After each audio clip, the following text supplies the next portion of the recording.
What's up, guys? It's Trey Lesio, the Dawn of Entertainment, back with another Unfiltered Cinematics. Alongside me, we got the homie Brandon Ogden. This Unfiltered Cinematics is a little bit different because normally we both go see a movie, we give our initial reactions right out the gates, unfiltered, honest, brutal, R-rated, you know the drill. But this time I have seen this movie. This is the second time seeing it. The shirt is an indication. We went to go see Joker starring Joaquin Phoenix. I'm not as shook as I was the first time. Brandon, let's hear the initial just your emotions walking out of this movie. I was shook the first time I saw this movie. I was lost for words. It was wild. But Brandon, what are you feeling? I was quiet. It was a lot. It's a really it's a lot to take in just in general. Throughout the whole movie, you're just uncomfortable, kind of on edge a little bit, and then you're just like you almost feel guilty watching it, where you're just like, oh, this is dark. It was super, super dark. One of the darkest movies that I personally have seen in a long fucking time. Agreed. I don't remember a movie of this weight. It's just like it's a lot. Okay, so as always, we're gonna briefly kind of break down the plot. I have a lot of questions that I want to pose and maybe answer, and then at the end we will rank this movie. So plot breakdown. There's not a ton here. I mean, there is, but there isn't. Basically, it's about Arthur Fleck. First of all, I want to point this out that it is a character study. This is a character-driven movie. I don't even think we leave Arthur Fleck throughout this movie. It is based on a character, and he is pursuing a stand-up comedy career. He is a for-sale clown, basically, in the beginning. We see him right away doing the little Widowmaker sign and going out of business, and he's dressed up as a clown doing his thing. Some kids, it's Gotham City, they're dickheads. They steal a sign, jump Arthur, and that's how we're introduced to this Joker. So I thought it was interesting, your comment right after that. You're like, right in the beginning of the movie, you're like, I don't know how I feel about a Joker who gets his ass beat. Yeah.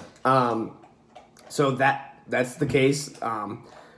We are then introduced to him in a therapist's office. We realize that he has mental illness. If you've seen the previews, a lot of the previews takes place in the first 5-10 minutes of this movie. Right. Just mental health, mental illness. He's taking a lot of pills. He's depressed. We're getting this kind of mental illness vibe from him.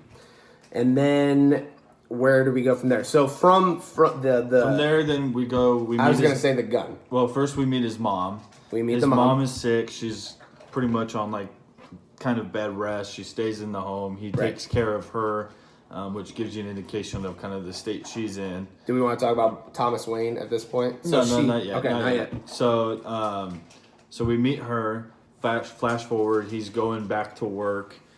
He gets in trouble for losing the sign that was stolen from when he got jumped. His boss doesn't believe him.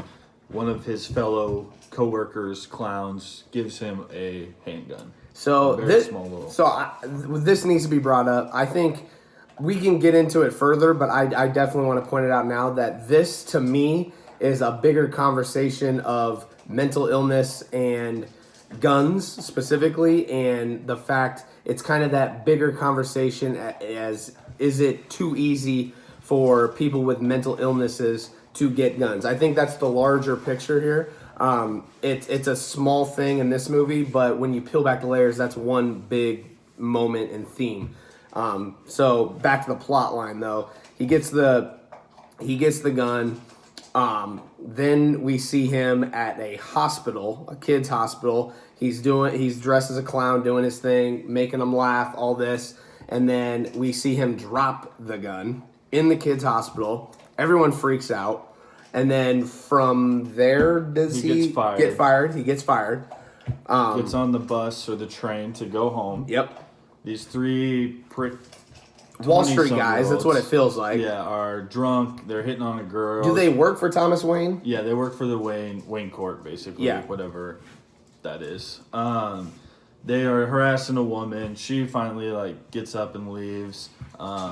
Arthur has this condition that he laughs when he gets uncontrollably at random times, basically. Yeah. So he's laughing. So they go over and mess with him. They try to jump him, and he ends up shooting and killing all three of them. Yes.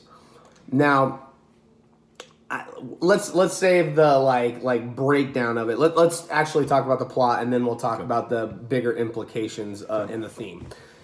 So from there, do we want to? Is this where we want to introduce Thomas Wayne? Yeah. So Thomas Wayne goes on TV. So first of all, the mom has this weird thing with Thomas Wayne. She keeps sending him letters. She thinks for some reason that he's going to either write back or help them. Because she worked for him 30 years 30 years ago. So she keeps writing him, and Arthur's like, what is he going to do for us? And she keeps saying if he knew how we were living, he would help. He's a good guy. He's a powerful man. All this.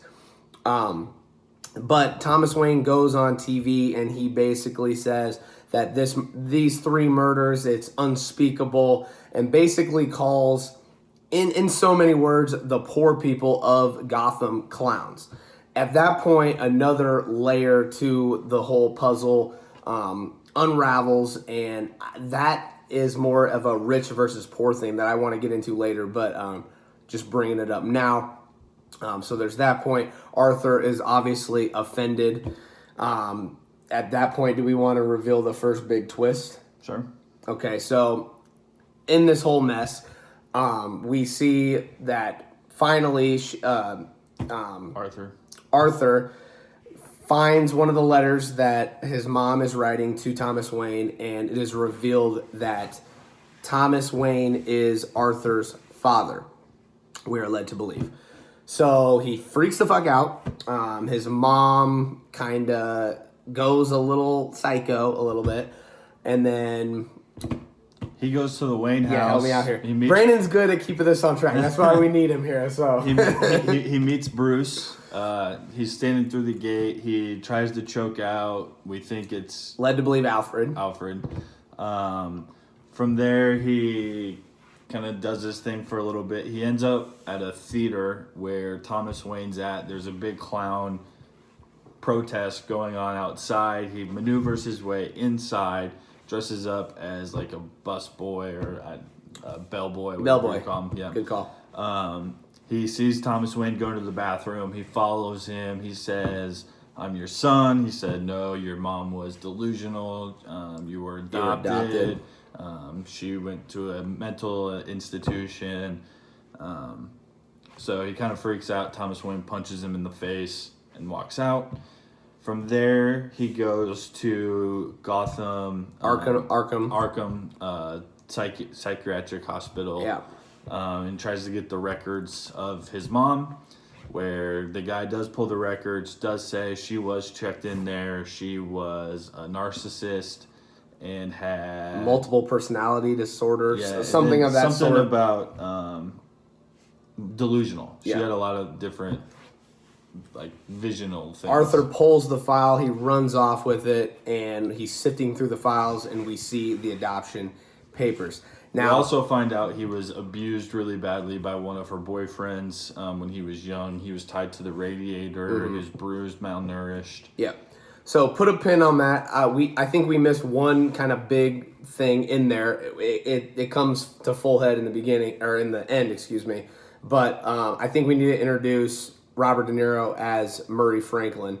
So the Murray Franklin show, him and his mom get together every night, it seems like, and watch this. It seems like, being a stand-up comic, Arthur that is, it seems like Murray Franklin is kind of his idol. It's basically the Johnny Carson show. Exactly.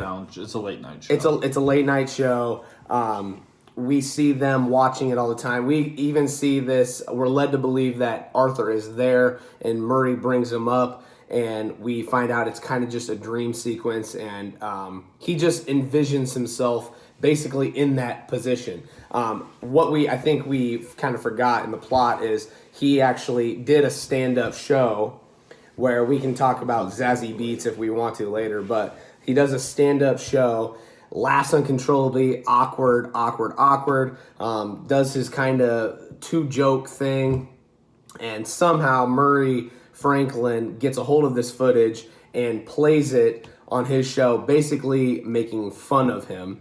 And I just wanted to put that in there because it kind of comes to a full head later on. But so we were at the part where Thomas Wayne, where were we at? I don't know here. Yeah, so he leaves the psychiatric ward basically. Yes. We see that there are adoption papers. Right. So he's going home, and when he's going home, his mom's being carried out on a stretcher. Yeah. They're taking her to the hospital. He gets in the ambulance with her. We find out she has a stroke. She has a stroke. She was being questioned by 2 detectives about Arthur and the possible link to him shooting and killing those 3 people on the subway. Kind of feels like that's the cause of her stroke. Yep. Which is more fucked up. So he gets pissed. He goes into the hospital room. Zazie Beetz is actually sitting there with him, saying, she's going to be fine. She's going to pull through. From there, I think they go have like dinner or something. Basically, we see this kind of sprouting romance between Zazie Beetz, who is, she is an attendant on the same floor of the apartment building where Arthur and his mom are staying. We are led to believe. Yes. We are led to believe. At that point, do we talk about the big thing with the mom? Yeah. Okay, so some shit goes down. Basically, he gets pissed because he doesn't know what to think, whether he was adopted, if his mom was lying, if Thomas Wayne was lying. So he gets so pissed because he kind of puts the pieces together that he actually was adopted after seeing those papers, goes to the hospital, basically has this big monologue where he says, my whole life I thought my life was just a tragedy, but it's not. It's a fucking comedy. Takes the pillow, snuffs her out while she's on the hospital bed. That's the first big, like, holy shit moment of the movie where you really feel the darkness. He kills his own fucking mom. That's wild. Then where? See, this is where I'm not good.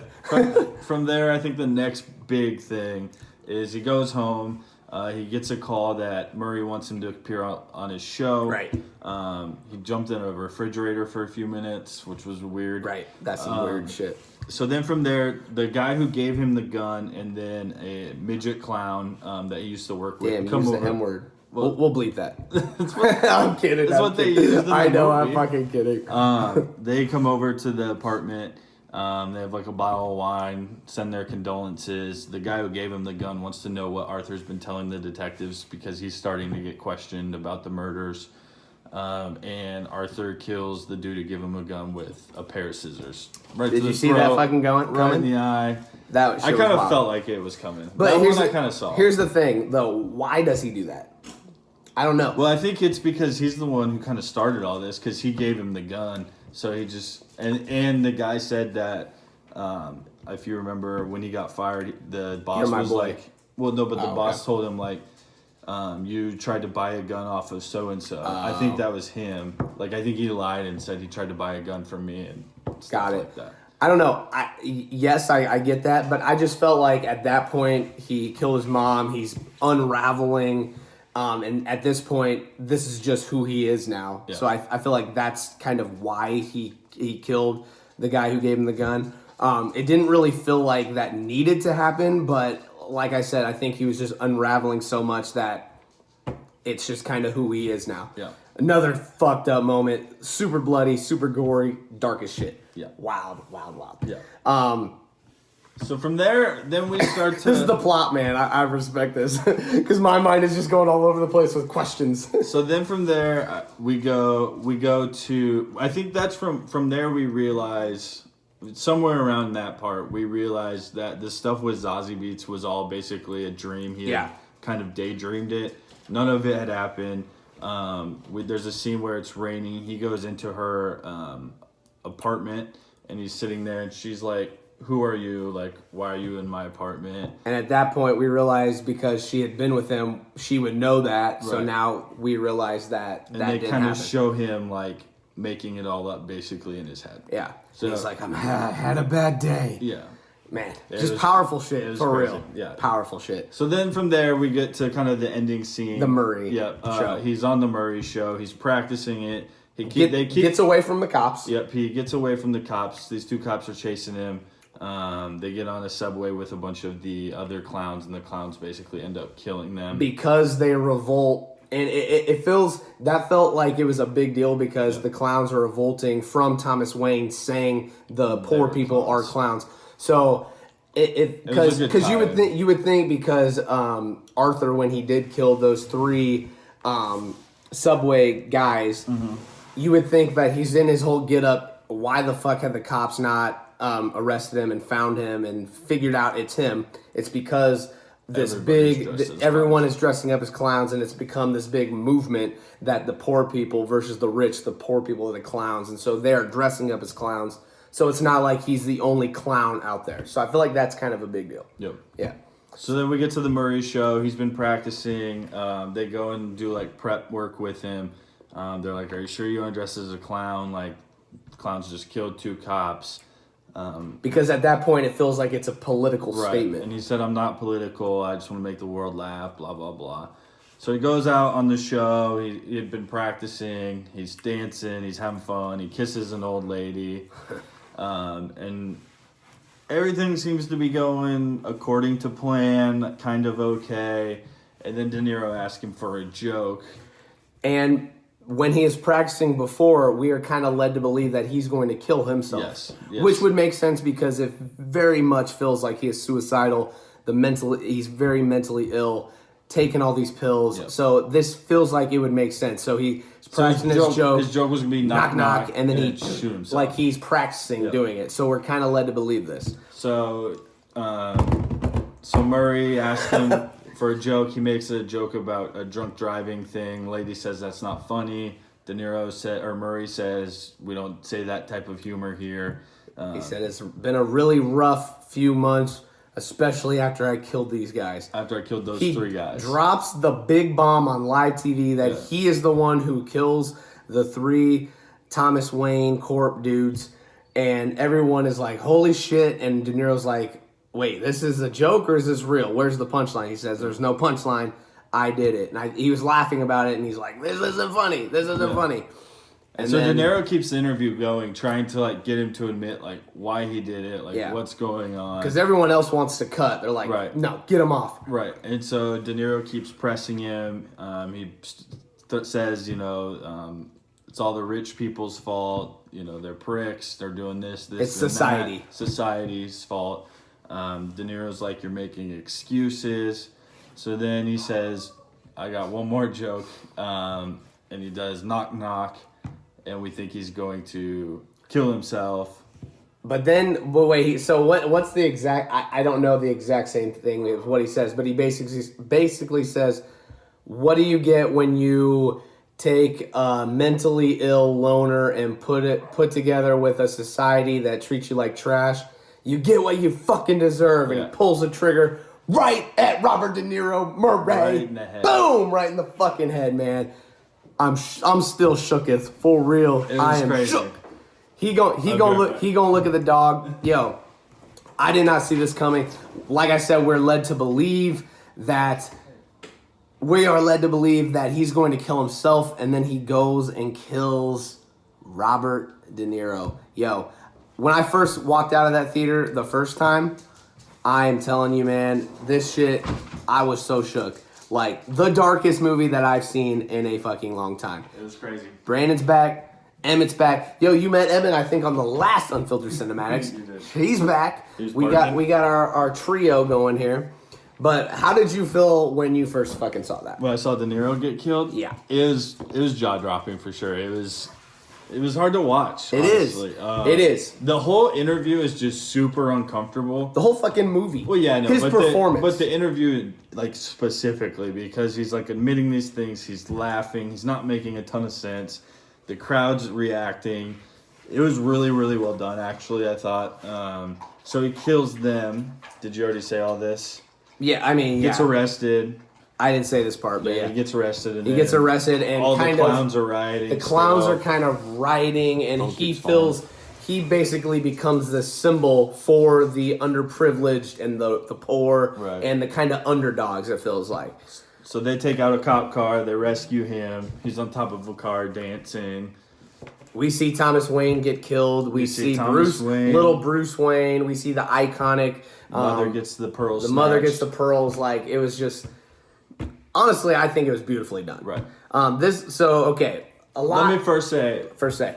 That should have been... I told Trey this. That should have been how DC started their universe. Right there. That could have been their initial movie to get everybody going. We didn't need a Bruce Wayne backstory. Right. We would have had it right there. And it would have led into everything else. I'm going to play devil's advocate, though. I'm happy that this is not a part of any universe. But if it was the start of DC, like if we had never gotten Batman vs. Superman, if we never had Ben Affleck, all of that, if that was the start, would that not be the greatest start? I mean, it would have been a hell of a start. I'm just saying, I think... Right now, yes, I agree. I love these off-brand, R-rated, character-based movies. Like, I'm all fucking here for it. I love it. I want more of it.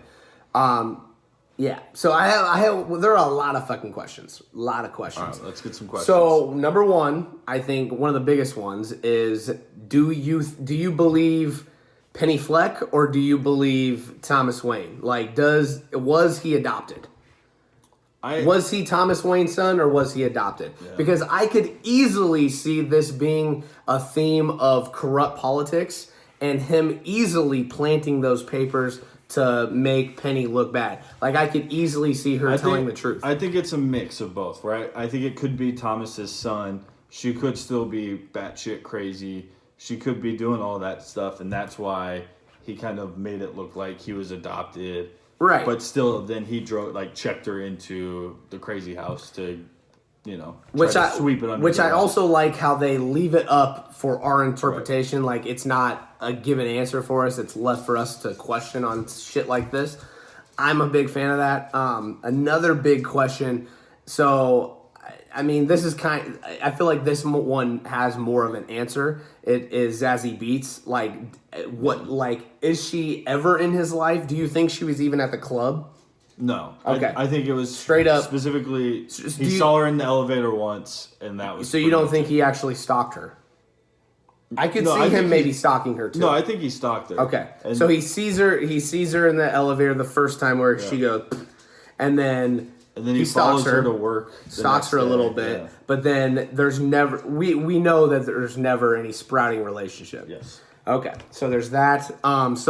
Really, this movie is so fucking deep and layered. This movie is very divisive. I think you either love it or you hate it. The one flaw, in my opinion, is it's a slow burner for sure, and it's a character-driven movie. You could maybe even argue that there's not a lot of plot. Like, obviously, there's a bunch of shit that happens to this one character, and it's a character study, but it is a character-driven movie, and I personally like that. Maybe it's not for everybody. It was definitely slow. Could you agree with that? Yeah, but I don't think slow in a bad way. I agree. I didn't have any flaws like that. My only flaw, and I don't know if it's a flaw as much of just, to me, the Joker shouldn't get his ass kicked. Like, I'm okay with the Joker being crazy. I'm okay with, some of this stuff happening for the Joker to become the way he is. But, he didn't, there was nothing about him, that was schematic. You know what I mean? It seemed like everything just kind of, accidentally happened to him. And it's, everything we know about the Joker, and I know this is a standalone, it's not supposed to be a part of any universe or anything like that, but it just felt like everything just accidentally happened instead of him being, a true, almost evil genius mastermind. But let me argue with that. So I personally think that that's what helped this movie, is because this is a movie about society making Arthur Fleck the Joker. It's a different take on the Joker, kind of incomparable to something like Heath Ledger, where he is a terrorist and evil genius and he is a badass.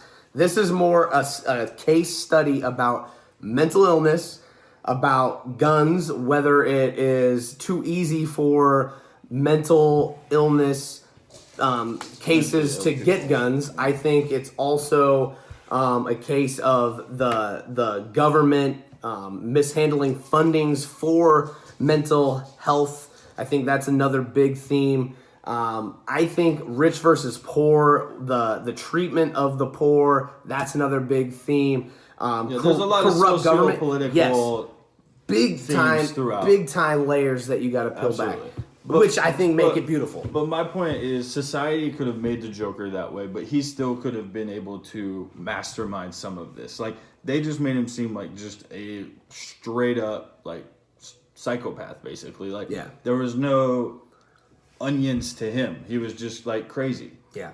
Does that make sense? Like, it does. I think he should have had some type of scheming. Okay, that's fair. That's fair. I think this is a different take on the Joker, and that didn't really fit the mold maybe for this one. I think that's why maybe they left that part out. The only thing I would say is there's rumors that there could be a sequel to this. That was going to be another question. Phoenix, I think, has already said like he'd be interested in it. Yeah. Where do you go from here? Like, he's just like, here's the thing. Just a crazy guy. Here's the thing. I think there definitely could be a sequel. I kind of don't want there to be a sequel. I think they leave it alone. I kind of agree. I think they leave it alone. Do it as that. I think it's perfect how it is. You don't need to go messing around and kind of messing it up with a sequel, because at that point you have to include Batman, and I don't think they need that. This is a case study on the Joker.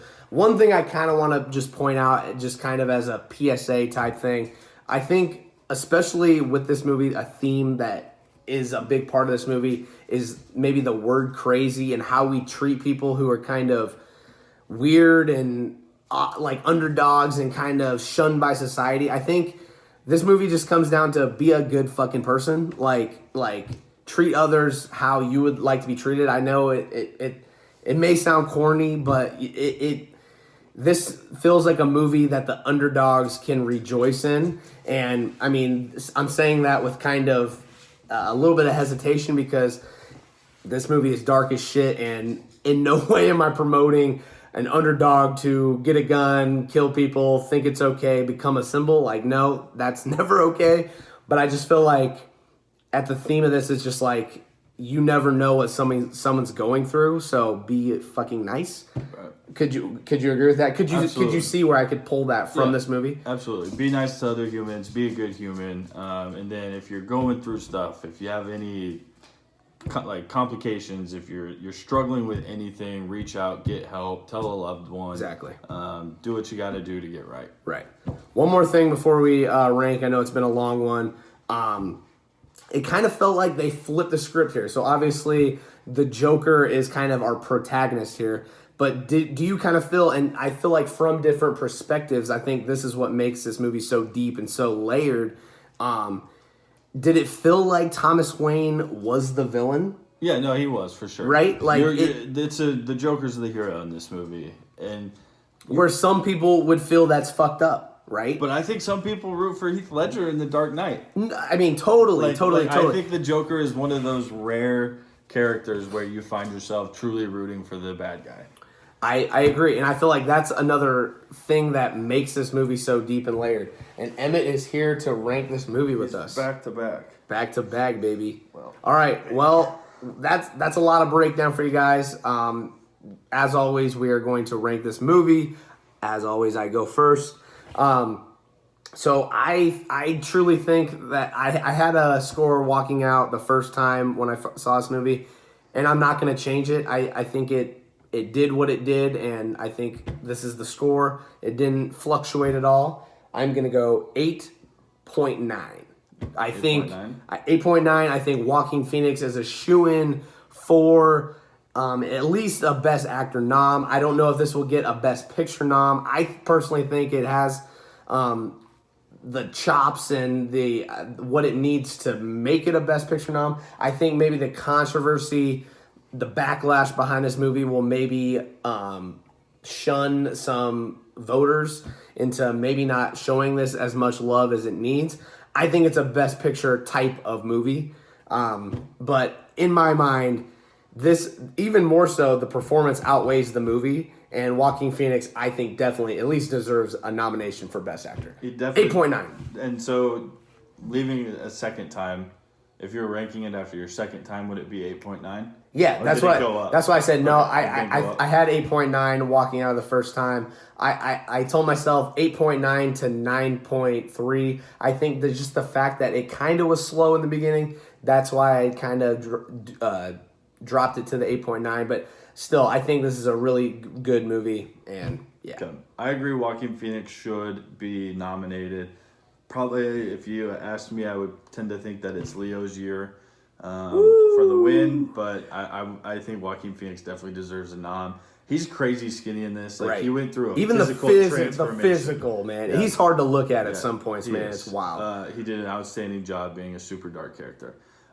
We don't do round numbers, but I'm going to. I'm giving it a 9.0. Ooh. I think this is one of the first movies I've rated higher than. That's what I was just about to say, yo. That's wild. It's a 9.0, but it's not an enjoyable 9.0. That is a big Like, factor is why it wasn't yeah, higher, because like- you have to be in the mood for this fucking movie. Right. It's dark. It's really twisted. I'm not sure I could watch it again, honestly. Like, it's not a movie I'm going to be like, rainy night, let me go hit Redbox up and get the Joker. Like, Right. I'm not going to do that. Because it's a hard watch. It is. It's extremely uncomfortable. You feel itchy. There's times where you don't even want to look. You could almost hear the crowd, getting restless, right, kind of groaning a little bit throughout certain parts. So, but I think that's what this movie's supposed to do. That was its job: make you uncomfortable, make you think, kind of stress you out. Mm-hmm. And it did its job. And Joaquin Phoenix delivered a hell of a performance. Is it going to be nominated for Best Picture? I think with how many noms they've been doing recently, I think it'll get a Best Picture nom. Okay. Man, this was a wild ride, a roller coaster of emotions. Dark as shit, R-rated. Just overall, a stunning performance and movie, in our opinion. So go check out Joker, starring Joaquin Phoenix. Let us know what you think. Let us know if Joaquin Phoenix gets a Best Actor nom. Let us know if you think that the movie itself gets a Best Picture nom. It was crazy. You want to give us your Joker laugh? No, I don't. Okay. Scared the pup. Sorry. Trey Leslie of the Dawn of Entertainment. I'm not going to say what you think I'm going to say. This is Brandon Ogden, and tell him. Yeah. Stay safe.